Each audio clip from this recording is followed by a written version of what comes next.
Hi, everybody. It's Beth Ienni, licensed therapist and food addiction recovery coach. And as I always say, I am a licensed therapist, and yet here I'm doing a Facebook Live saying why therapy doesn't work. Well, what I mean to say is it doesn't work for food addiction specifically. Now, it might be nice to talk about some of the grief you're going through and many other life issues. So therapy has its place, of course. But for food addiction, there actually is no specific training for the large majority of therapists out there. I went through 3 years of grad school, did not hear one word about it. Eating disorders are not the same as food addiction. So if you have a therapist that specializes in eating disorders, yikes, you might be getting the exact opposite information than you really need. So let's dive in and talk about it. First of all, why even discuss this? Well, because a lot of you are frustrated. You're really frustrated with yourself. You've probably gone to a commercial weight loss program more than once. You've probably read a lot of books and articles. You've probably tried a lot of different things. You've maybe talked to your doctor, nutritionist. You have tried a lot of different things. And some of you, you're thinking, I must be crazy. There must be something wrong up here. Or maybe it's a trauma or something about my dysfunctional family, or maybe I'm depressed. There must be something that makes it impossible for me to control my food. And so it kind of makes sense that you think, how about therapy? And I don't want you to waste any time going down roads that don't work. Everything that we've just talked about is not actually directed towards food addiction. And while, again, it's great to go to your doctor, and it might be great to go to a nutritionist, it might be great to do a lot of these things, but don't expect them to understand food addiction, okay? So let's talk about what therapy can do and can't do. Like I said, it's great if you've experienced a loss. It's great if you just want a safe place to talk about some private stuff. There's so many good uses for it, but food addiction, unfortunately, is not one of them. So let's talk about just some very basic facts about therapy, okay? Therapy is a purely psychological treatment approach, okay? And there's nothing wrong with that, except food addiction is both a physical and a psychological problem. So right there, right out of the gate, the whole thing doesn't make sense, okay? If you're looking for a solution to a physical addiction, a psychological approach purely just simply doesn't address a huge part of the problem. So right there, I think it's pretty obvious to you where the problem is, right? The therapist can't advise you on what to eat. A therapist would be completely out of his or her lane to try to play doctor or nutritionist or food addiction specialist, because they aren't. Now, there might be 1% of 1%, like 1/10% or something, of therapists go and get separate training to learn about food addiction outside of the traditional avenues. But we're talking about what is the normal training for therapists, and food addiction is not one of them. And if they're honest, they'll tell you that an eating disorder is not a food addiction. Those are two different things, and it's not discussed in graduate school, okay? So it's not a psychological issue. So having a psychological treatment doesn't make sense, okay? So if you were trying to find a diagnosis for yourself, I mean, I suppose you could loosely say that any disorder of eating could be called an eating disorder. We actually have something that we call eating disorder not otherwise specified, meaning it's not bulimia, it's not anorexia. It might not really be binge eating, because a lot of people just eat a lot at random times and they're grazing. They don't even perceive that they're eating that much. So they don't even feel like they're binge eaters, okay? But lots of times, if we can't think of a diagnosis for someone, but it has to do with food, we'll just say eating disorder not otherwise specified. So sure, you can almost put anything to do with food in there and still call it an eating disorder. But that's confusing, because the treatment plan for eating disorder, like I said, is different than the treatment plan for food addiction, and in fact is the opposite. So again, you don't want to go there. What you want to say is that you have a substance use disorder. And so if you had to rely on a therapist, and I hope you're never going to do that, because it's not smart in my opinion. if you had to rely on a therapist, you'd be better off with an addiction specialist, like a drug and alcohol specialist. Now, the problem is they don't know anything about food. That's the problem. The alcohol and drug specialist doesn't know anything about food and might even laugh at you, like a lot of alcoholics do. They say, that's not a real problem. Ask the average alcoholic or drug addict if food addiction is real, and they'll say, no, we have real problems and you don't.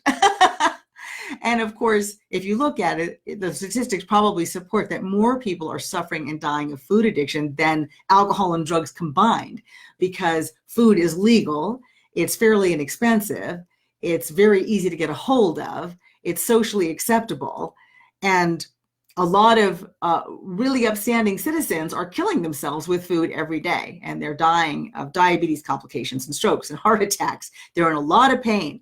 They're not able to live normal lives. They're miserable, they're depressed, they're in a fog, and 100 other medical problems that they haven't even figured out yet as a community, as a medical community. They haven't even figured out that it's all related to food yet, but it is, okay? So you have a substance use disorder, okay? And the only difference between food and alcohol and drugs is that actually food is worse. It's more complicated, it's more sneaky, and it's more deadly, because people don't even know what it is, and people are dropping like flies. So it's worse than alcohol and drugs, and you need to know that, okay? Now, therapists like myself do have some important knowledge. So for example, I specialized in depression and trauma, and I'm sure a lot of you have experienced both depression and trauma in your life.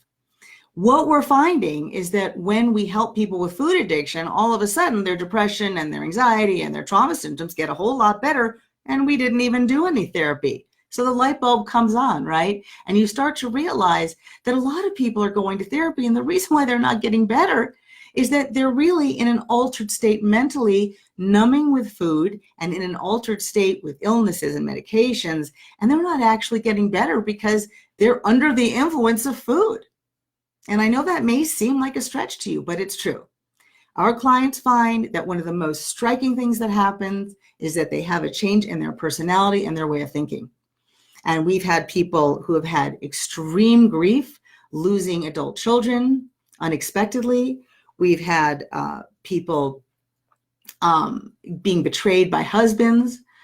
We've had extreme stress. We've had sex abuse survivors who have to see these family members that have abused them regularly because of legal issues, and they can't get around it. We're talking about extreme stress. And how are these people not having horrible symptoms? Because the brain is changed by food. So you may have a therapist that's really good at talking to you about depression and really good at talking about trauma, except the problem is they're not understanding that you're under the influence and you're not really ready to heal. You're numb and you're not able to actually be present for that therapy. It may feel like you're present, but you're not. And crying doesn't mean you're present. It just means that you're sad. Okay, so I'm all for therapy for depression and trauma, but let's face it, if the average alcoholic were still drinking and going to therapy, how much do you think they'd get better? Probably not much. And in fact, most wise therapists will not try to help a practicing alcoholic with depression or trauma because they're under the influence. And it's really a waste of time. Now, it may not be as dramatic, but see, that's part of the sneakiness of food addiction. We don't think we're under the influence, but we are. And that's the sneaky part, okay?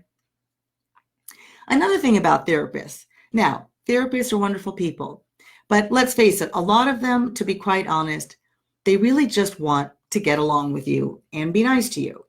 And there's a school of thought, which I don't disagree with, but it's a school of thought that says that generally therapists should always just be very accepting and just very respectful and just very patient and giving. And as you can imagine, that may not be what you really need right now. You know, it's easy for a therapist to just listen. It's really easy. I'll be honest with you. You just sit there and you nod and you're empathetic, and it's easy. But what an addict needs is the hard truth. And the hard truth is you're killing yourself with food. And a lot of therapists, to be quite honest, would rather just stay friends with you and not confront you on the fact that, well, first of all, they don't even know what you are because they don't understand food addiction. But even if they did, a lot of them would be uncomfortable to confront you and to say, you're killing yourself with food. So even if they had that information, I don't think they'd want to confront you because that's not their training. Addiction specialists are more trained in that vein to say, hey, let's get real. Okay, so you might need more of that and you may not be getting it. Okay, another problem with therapy. Most people just go once a week, twice a week, maybe even 3 times a week. That's not enough. To get over an addiction, you need to have an intensive experience. Okay, when my clients come in, they are kind of 24/7 immersed in the rehab experience, even if they're going to work, even if they're with their families, even if they're not participating every minute. The mindset is, I am in an intensive experience and it's my number one priority while I'm getting better. And that's the kind of attitude you need to have. You can't have a part-time addiction solution. It's just not how it works. Again, it's just like alcohol and drugs. You can't just sort of do it part-time, once a week, twice a week, even 3 times a week. That's not enough. Now, food addiction recovery does not have to take a lot of time, but it's a mindset. It's a mindset that it's your number one priority every day, all day, even if you're at work, even if you're at a party, even if you're relaxing in front of the TV. It's still your number one priority, and that's how you get better, okay? And you need to have ready access to the right information and the right support at all times when you're going through detox and trying to get to the other side, okay? Also, a lot of food addicts have a lot of complicated nutritional and medical issues. Therapists simply are not trained to be holistic practitioners.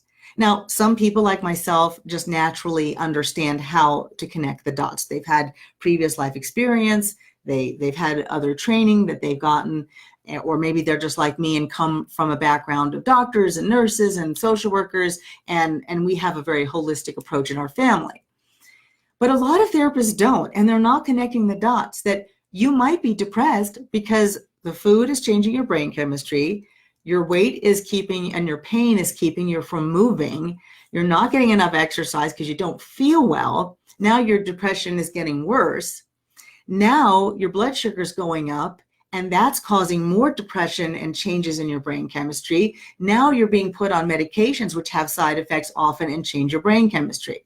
So here they are talking to you about your mother, and I believe you me, I think everyone probably could use to talk about their mother. But do you see how it's not helping you to not take into account the fact that food is changing your brain chemistry and the lack of exercise and the diseases that you have and the medications? Do you see? And they're not able to help you understand what is causing what, okay? We have a joke in therapy circles is that, you know, if you're the hammer, you want everyone to be a nail. So if a therapist has one hammer, and that is, it's a purely psychological problem and I'm going to use empathy to help you. Well, that means that the only problem they're going to see when you walk in is that you need more empathy. Okay? And, you know, you have a purely psychological problem and you need empathy to solve it. Right? So what happens is people become biased. They have their solution, a psychological solution called empathy, and they're going to apply it to everybody, and they're going to see everyone as having the same problem. It's a psychological problem that requires empathy, and they just keep doing the same thing over and over again. Now, not all therapists are that simplistic, but many of them will even be honest with you and tell you, well, I don't believe in medication. Well, that's not even an evidence-based response. A lot of them are very opinionated about what they believe and what they don't. I'm just being honest with you. Now, the actual facts are that depression responds best. We're talking about a very deep, you know, very heavy depression, a dangerous clinical depression. Those respond best to a combination of medication and counseling. That's just the facts. Those are the facts. Whether you agree with the facts or not, I mean, I don't know, that's an absurd concept, but those are the facts. So when therapists say, I only believe in psychological things, there's something wrong with that because the evidence says otherwise. And I'm not promoting medication. Actually, what I promote is let's get to the root of the problem so we don't need medication. Lots of people who work with me are amazed that they can reduce all kinds of medications. and sometimes even psychological medications. But I never push that or suggest that because I understand what the evidence says. And the evidence says that medication and counseling combined are the best things. But what I will say is this, and you probably know this, medication alone is not helping your depression, even if you combine it with therapy, because you're not getting to the root of some of that depression, which is in fact the food addiction. Okay? Think about it. The average alcoholic is going to be more depressed because they're ingesting a depressant, which is alcohol, right? So if you already tend to get depressed and you add alcohol to that, you're going to get more depressed. Well, alcohol and food have a lot of chemistry in common. So a lot of food addicts are more depressed and more anxious because of their food. And a lot of them don't realize it till they get better. Same with brain fog. They don't realize it till they get better. So I have clients who, went to therapists and psychiatrists and neurologists saying, my mind doesn't work. I'm forgetting. I'm getting dementia. I'm depressed. I'm anxious. I can't sleep. There's so much going on. And then, 1 or 2 weeks into my program and it's mysteriously gone or dramatically improved. So think about it. Therapy doesn't have all the answers for anybody, but especially for food addicts. So if you like therapy, great, but don't expect them to understand food addiction, okay? So if you go in eyes wide open, that'll help you. So we've covered a lot of ground. As a licensed therapist, I do want to encourage you to get the help that you need. There are a lot of people who work on their addiction while they're in therapy, but with the therapist on their food addiction, because we need to know which specialist to go to for what, just like anything else. I'm sure you've gone to your primary care physician who you like a lot, and you've had some problem and the primary care physician referred you to a specialist, right? That's because there's just too much to know. Primary care doctors and nurses and that sort of thing, they have to refer out to specialists because it's a big wide world out there and human beings have a lot of different diseases and problems. So we do need specialists. Okay, so I hope this has been helpful for you. If you have questions, please put them below. I'll be happy to answer them. And also look below if you would like to get access to our free 1-hour calls. If you're ready for comprehensive and professional help for food addiction, we do offer free 1-hour calls. I'll put the link below. For anyone who is serious about getting professional and comprehensive help today, okay?